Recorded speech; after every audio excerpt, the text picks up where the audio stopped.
Stop!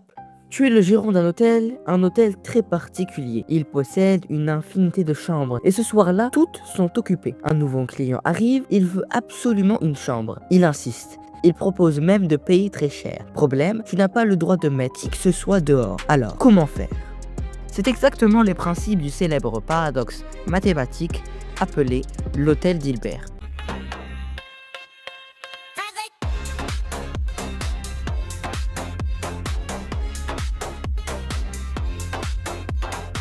Et contre toute attente, il existe une solution. Tu demandes simplement à chaque client de changer de chambre. Chaque personne va dans la chambre suivante. Le client de la chambre 0 va en 1, celui de la 1 va en 2, celui de la 2 va en 3, et ainsi de suite, à l'infini.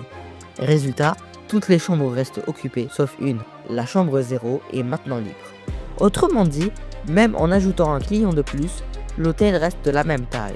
En langage mathématique, on dirait que l'infini plus 1 reste l'infini. Mais on peut aller encore plus loin. Cette fois, ce n'est pas un seul client, mais un bus entier rempli d'une infinité de passagers qui arrivent dans l'hôtel. Impossible? Pas vraiment. Tu demandes à chaque client déjà présent d'aller dans une chambre dont le numéro est le double de la sienne. Celui de la chambre 0 reste en 0, celui de la 1 va en 2, celui de la 2 va en 4, celui de la 3 va en 6, etc.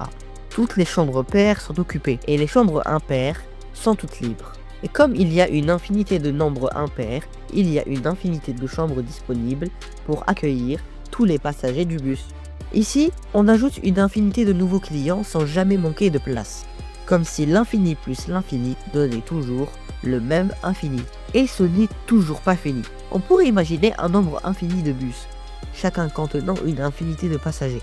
Et pourtant, même dans ce cas, il existerait encore une manière de tous les loger.